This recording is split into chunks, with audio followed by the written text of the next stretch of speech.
অন্নপূর্ণা ভান্ডারের 12 পাতা form fill up নিয়ে কত মানুষের দেখে বিশাল একটা মাথা ব্যথা। তাদেরকে আমি বলতে চাই, আচ্ছা সরকার কি আপনাদেরকে মাথার দিব্যি দিয়েছে? না, তোমাকে তো ফর্ম ফিল আপ করতেই হবে, তোমাকে 3000 টাকা অন্নপূর্ণা ভান্ডার নিতেই হবে।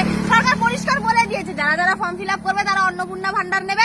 ওই লক্ষ্মীর ভান্ডারে অনেক ঘাপলা ছিল, তার জন্য যারা যারা মানে 2 মাস যদি কেউ না করে তাহলে পরে লক্ষ্মীর ভান্ডার পাবে। তোমাদেরকে কেউ দিব্যি দেয়নি বাপু। তোমার যদি মন চায় তাহলে পরে তুমি 1500 টাকা লক্ষ্মীর ভান্ডারই নিতে পারো। তোমার যখন এত মাথা ব্যথা সেই 12 পাতা ফর্ম ফিল আপ নিয়ে, তোমাকে সরকার বাড়িতে বসিয়ে বসিয়ে 5 বছরে 1,80,000 টাকার মতো প্রায় দেবে, আর তুমি 12 পাতার ফর্ম একবার ফিল আপ করতে পারবো না কেন? কিসের সমস্যা? আর যদি সমস্যা থেকেই থাকে, করারও দরকার নেই, টাকা নেওয়ারও দরকার নেই। যেমন আমি লক্ষ্মীর ভান্ডারও জীবনে কোনোদিনও নেইনি, আর অন্নপূর্ণার ভান্ডারও আমি কোনোদিনও নেব না। আমি পরিশ্রম না করে কোনো টাকাই আমি নেব না।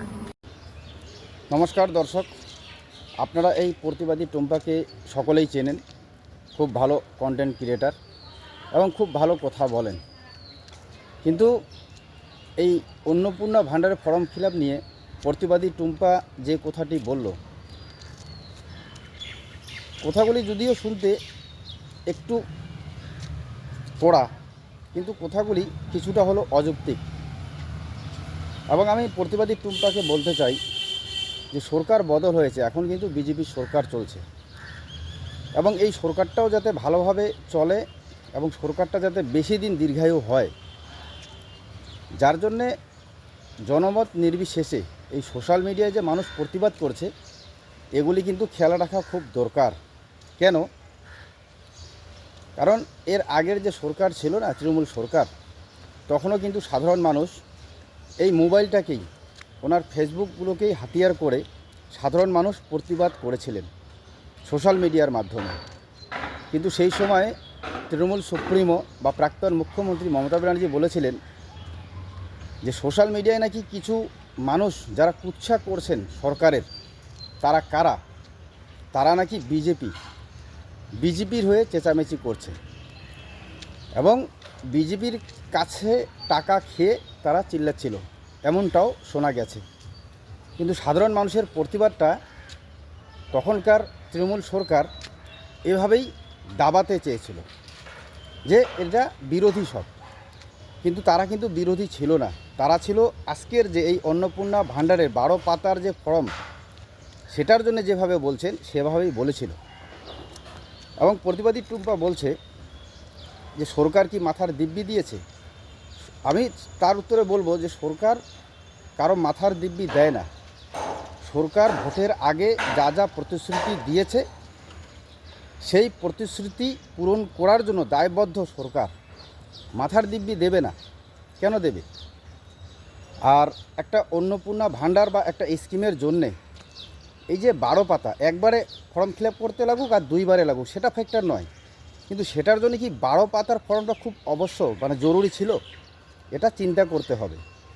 কারণ সরকার যা সিস্টেম করবে, যা নিয়ম করবে, সেটাই যে সঠিক, এটা সাধারণ মানুষের বিবেক দিয়ে বিচার করে যখন সাধারণ মানুষ প্রতিবাদ করে, সেই প্রতিবাদকে না দাবিয়ে আমার মনে হয় সরকারকে চিন্তা করা দরকার, ভাবা দরকার।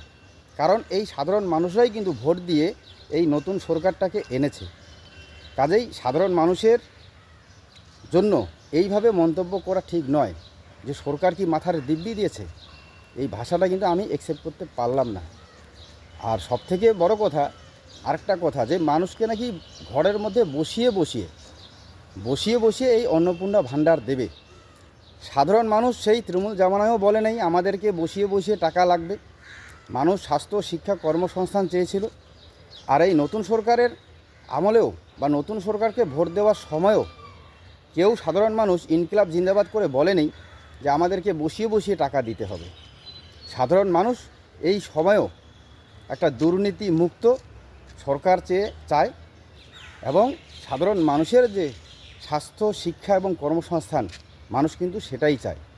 তো কাজে এইভাবে সাধারণ মানুষের যে আবেগ সোশ্যাল মিডিয়ায় ফুটে উঠেছে এই অন্নপূর্ণা ভান্ডার নিয়ে, তো এটার জন্য মনে হয় এই প্রতিবাদী টুম্পার এই যুক্তিগুলি একদম আমি মেনে নিতে পারলাম না।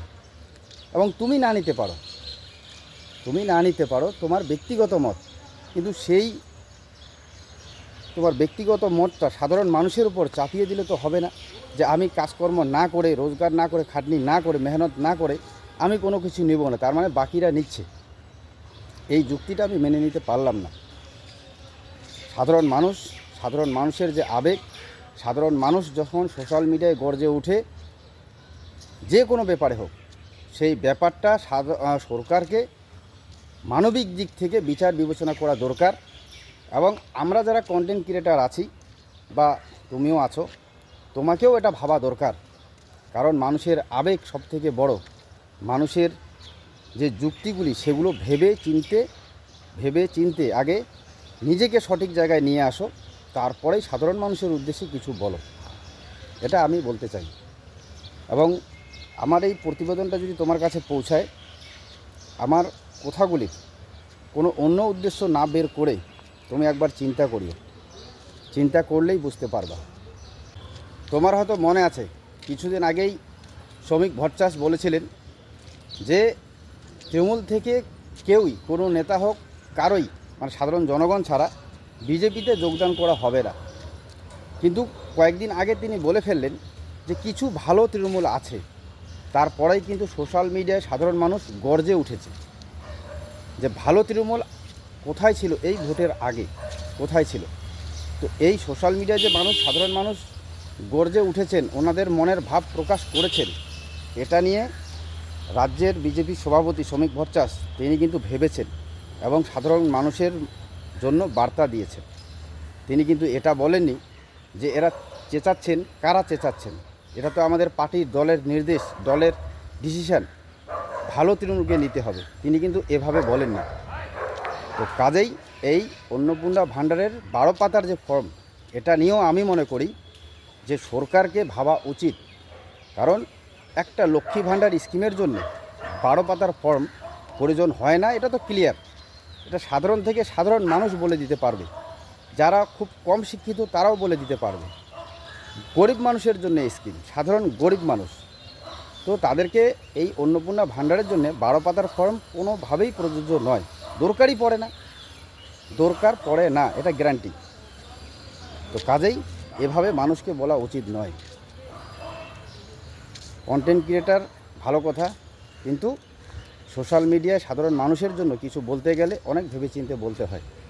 কারণ সাধারণ মানুষই হচ্ছে রাজ্যের মেন রাজা।